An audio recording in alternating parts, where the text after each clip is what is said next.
This is going to be our pinfall or submission. The second stage is a tables match. The winner of that match is the person who puts the other opponent to a table. The final stage is a chain match. There's a chain attached to both the wrestlers at the waist, and that is a pinfall or submission. Wrestlebration 11 back underway here.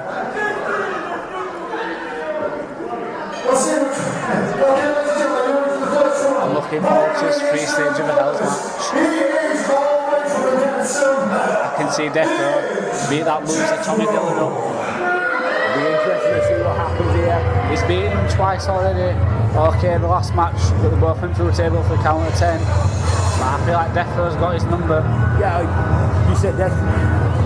It's a tough one. Me and Tommy Dillon have never seen eye to eye on pretty much anything. But I appreciate what Tommy Dillon is doing. Tommy Dillon has stepped up for not only himself, the pride that he has within him, but he's stepping up for his son.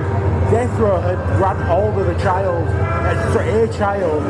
Tommy Dillon came charging out. Only afterwards did we realise Deathrow had hold of Tommy Dillon's son. And that's when this rivalry became personal. Deathrow, as you said, has got Dillon's number. He beat him in the unsanctioned match.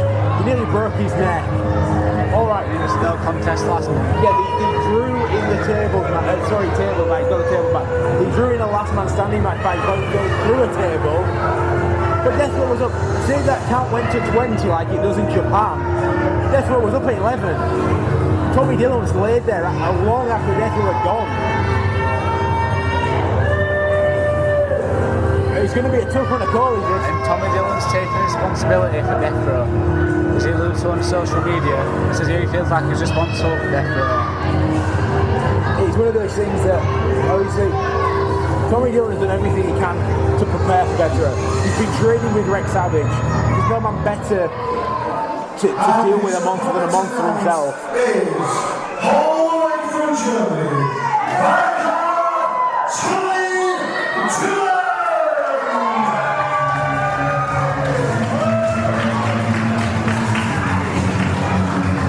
I feel Deathrow were more at home in the first fall. No holds barred. It's a tough one because realistically there isn't a standard match in this contest. You've simply got no hold barred, which you're right, favours Deathrow. But you've got a tables match, which in my opinion still favours Deathrow. And if by some miracle that Tommy Dillon can somehow pull off a victory against Deathrow here tonight, at least once, we go to the third fall, that chain match.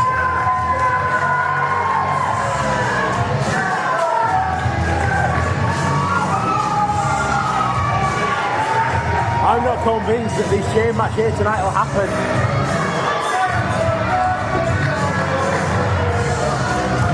With the rules, you're under the impression that Deathrow will just come out of the gates and get him straight away. Yeah, I think that's what Tommy Dillon's game plan needs to be. He needs to somehow keep this no-hold-barred match as standard as he possibly can do, and ideally, for Tommy Dillon, pick up some form of early fall. Be it through trickery, be it through whatever means necessary. If Tommy Dillon can somehow pin Deathrow to the mat for a 3 count, within the first sort of 5 minutes, then Dillon has a chance. Dillon needs to get this done early.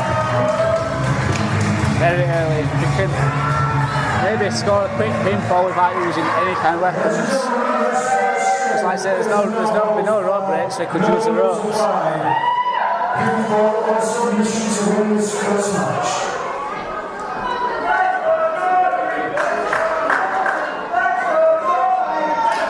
No rivalry in UK wrestling has been as personal as this for a very, very long time.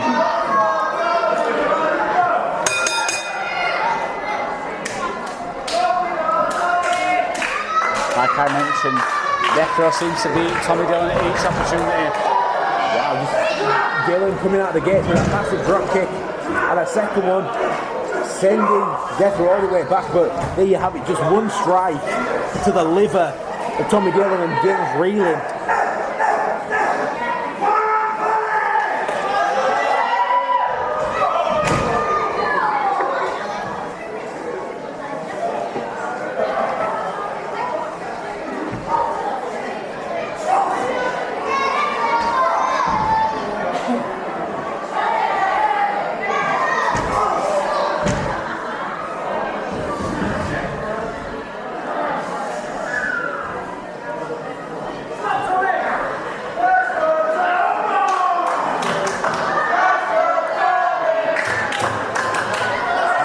Normally, Crowley has to summon Deathrow, but it seems like he's got a bit of free will at the minute, come as he goes. I mean, we haven't seen Crowley tonight. Mustafa can't kick him as we see a massive vertical suplex by the monster Deathrow. And Tommy Dillon's no small man, so that must have some incredible power. Crowley may be roaming around the building. He might be up here with us, creeping in some form of crevice somewhere. Under that big ring, he could be under there. Yeah, obviously we've got for the first time since moving to this training centre a couple of years ago, Dillon bringing a kendo stick, but Deathrow blocking it with that sign. Oh.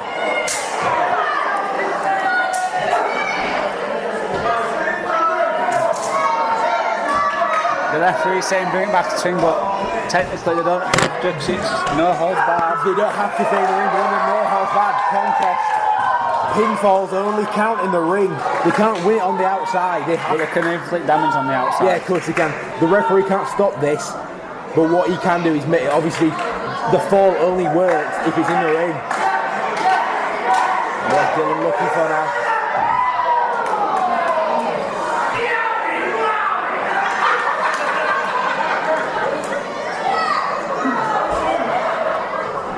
Not entirely sure how much of that drop kick that Dillon got, but it definitely served purpose. Looks like Deathrow's out.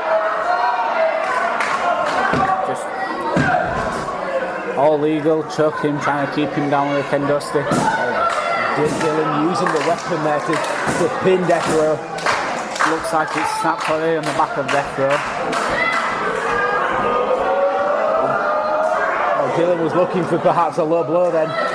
But Deathrow, deceptively quick for the size that he is, blocks it with his foot and then instantly transitions. Into almost F5.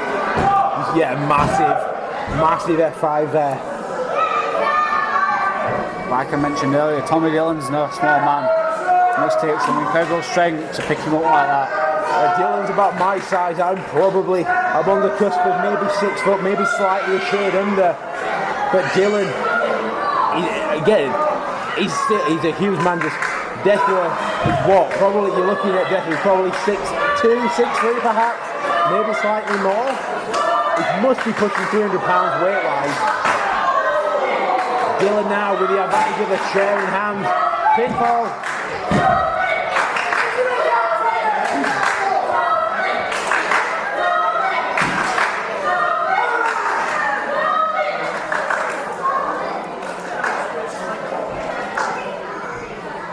Dillon looking for here. Looking for a DD, no.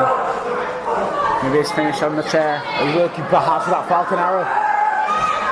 Oh, pile driver on the chair, that's got to be it. Deathrow with that monstrous pile driver. That's a first fall to Deathrow. Deathrow winning the first fall with that brutal pile driver. Tommy Dillon needs to win this next fall if he wants to keep his spirits alive.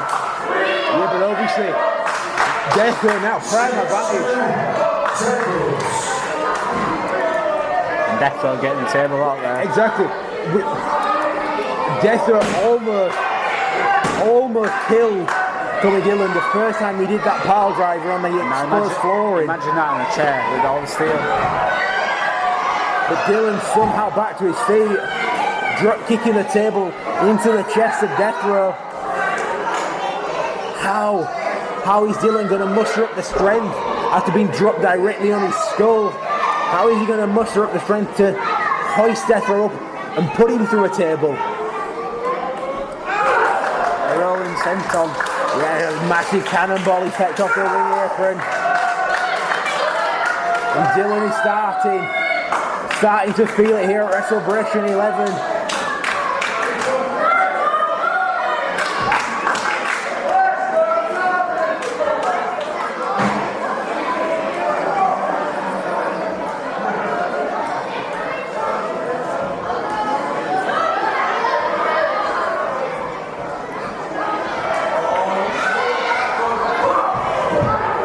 Remember, if Tommy Dillon gets put up for a chair, well, that's it. It's over.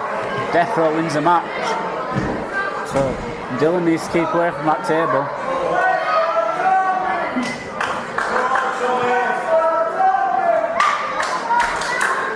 The table set up. Deathrow. The headbutt there from the monster. And now just we know Tommy Dillon uses a variant of a claw himself. He uses the dead man hand, but Deathrow just palming Dillon. But I think Dillon's biting the hand. Maybe that's the only way he can get out of that. Well, still, I mean, we might have just seen the end of the no holds barred match, but there's still no rules in a table match. The only way you'll win is by putting your opponent through a table. Deathrow smartly there. I don't know if you saw that, John. Deathrow flicking the table away with his hands. So he couldn't get put through it. You can't get put on a table that's flat on its back. Dillon though with a big suplex. Maybe he was testing himself here. Get the massive frame moving up. The separation has occurred and now Dillon using the table to choke the monster. Dillon needs to get that table. Deathrow put through the table. I'm not convinced that Deathrow is human.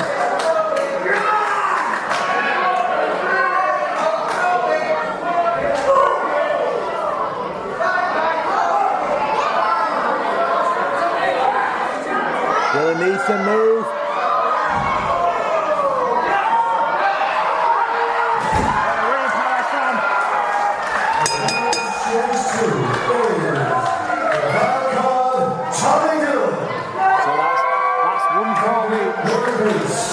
So we know what's next. The chain is going to come into play. Like you said, you didn't think it could be this. I wasn't convinced that Dillon was, especially after the pile driver onto the chair. I wasn't convinced. Both men are still down after that. He took a lot out of Dillon. The reversal. Like so, you don't know if Deathrow's human, so we don't know if that's taking anything out of him. Yeah, obviously he's laying there. Maybe you can feel the effects, but the referee now attaching both men with a chain. Effectively, neither men have got. Not that either would run away.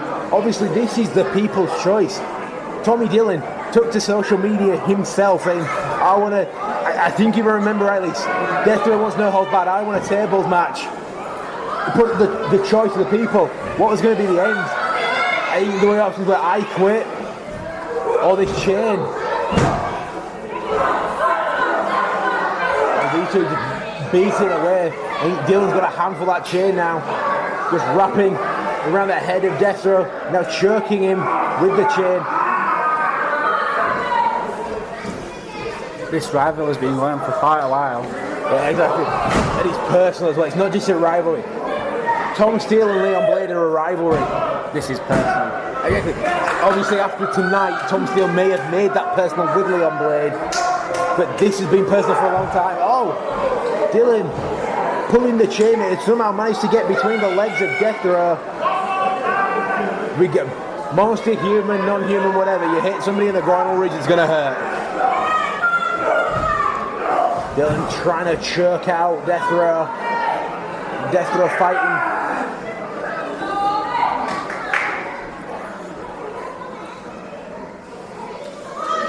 This is a test of strength, and it's not one that Dillon's going to win, in my opinion. But Dillon closing that distance in the face of Deathrow. Now changing chokeholds, but I don't really think that was ever in Dillon's best interest. Now Dillon now being choked by that chain. And a lung blower there. Both knees into the lungs and the rib cage of Deathrow. And down goes this monster.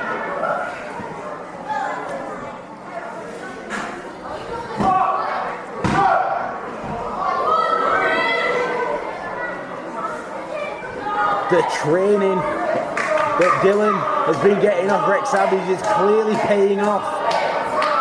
Because Dillon in this, ever since he put Deathrow through the table, has been in a very dominant position. Like you thought it was gonna be all Deathrow. It seems to be working in the opposite way. Now just the chain around the knuckles and nothing that the referee can do.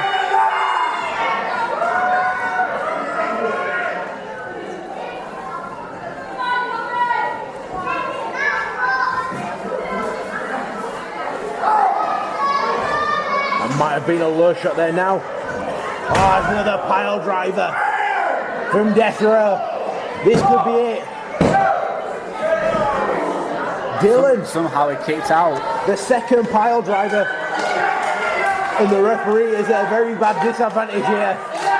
Normally you can't put your hands on the official. They will disqualify you, but there is absolutely nothing the referee can do in this. He can't be disqualified. Dead man's hand. Dillon, that was the Vertidiga.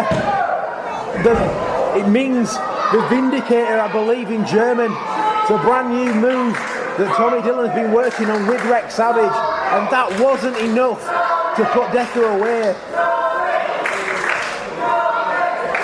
I apologise if that was badly pronounced as well. I don't pretend to be able to speak German. Deathrow just sat up. Deathrow sat up. He's about to try and take the mask off. The mask is off. Who is it? Wait, that's Rex Savage.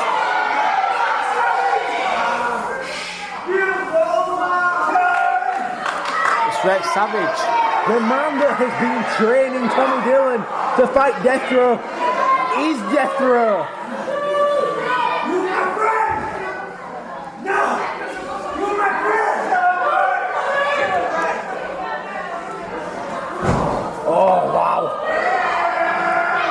Deathrow has been as masked as Rex Savage. And Savage there just cleans Dillon's clock with the chain. The secret's out now. Oh my goodness. Deathrow, Savage, whatever you're calling him, just choking the life out of Dillon. Oh my goodness. Dillon is fading. Dillon may have gone to sleep. The referee needs to check this. Dillon may be out here.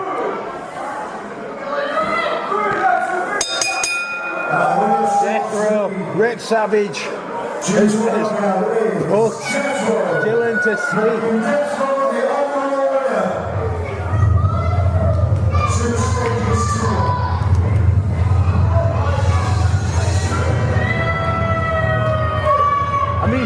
I can see from up here that isn't Rex Savage. Alright, I know before you say, John, that is clearly Rex Savage. But behind the eyes, I've known Rex Savage for about 4 years. From here, I can see that is not Rex Savage. Behind the eye, there's nothing there. I mean, maybe Edward's got a spell on him. The mask has gone back on as if nothing had happened.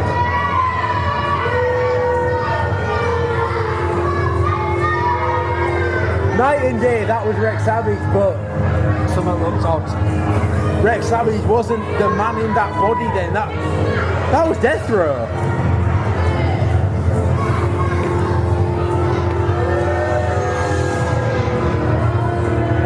This has raised more questions than answers. That's clearly all. But going forward, where does Tommy Dillon rest? He's been confiding in Rex Savage. One of his best friends has dropped him on